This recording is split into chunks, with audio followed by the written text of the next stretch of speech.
Hey, what's up, everybody? My name is Vivienne. I am the business software coach. I'm going to record a weekly inventory episode video like this to share with you guys. Make sure you subscribe to my channels and hit the notifications bell. Okay, let's start our topic for today. Understand finished goods inventory. When managing your inventory of finished goods, that's the goal. There was an incident a few years ago that served as a good example here of what not to do.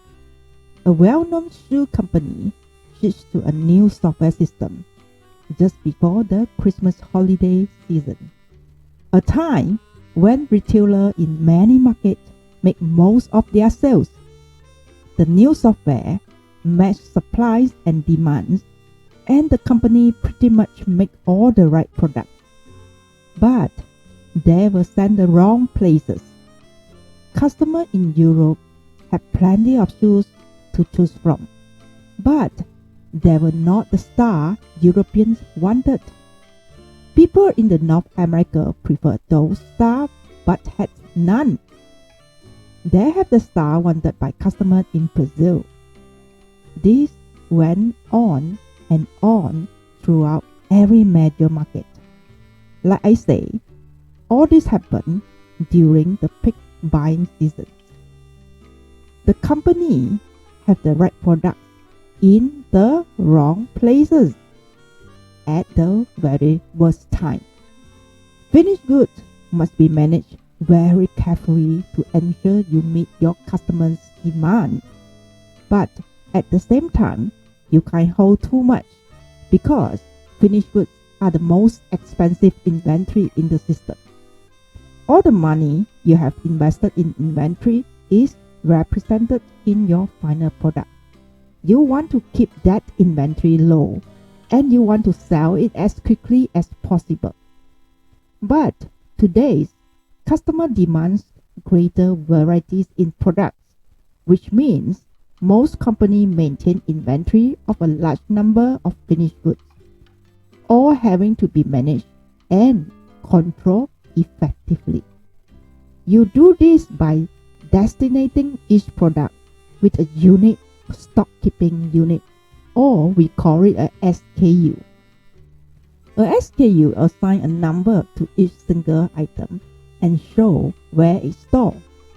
For example, each color of a shirt and each size of a jeans is assigned a unique SKU. This allows you to track, control, and manage your finished goods at the unit level. The key to controlling your finished goods inventory is to manage two aspects of time. First is your production lead time. This is the time it takes to make your product. Long production lead time means you must stock higher level of finished goods to ensure you have products to meet customer demand. You can overcome this by staging inventory within the factory towards the end of the production cycle. This allows you to finish goods quickly if you run low on finished goods inventory.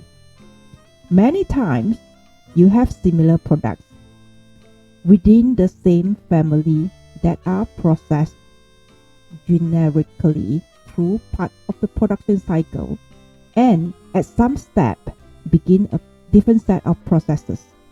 By postponing this point of differentiations as late as possible, production manager can stage inventory for quick completions.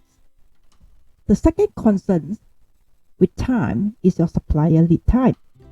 In general, the further away of your supplier are, the more inventory you must carry, including finished goods. Recently, some companies are addressing this by implementing regional supply chains. With this strategy, you make your products close to the customers and source all your requirements as locally as possible. Remember, finished goods are the most expensive inventory you can carry. Implementing any of these best practices to help you to control your finished goods while still meeting your customer expectations. That's all for my sharing for today's video.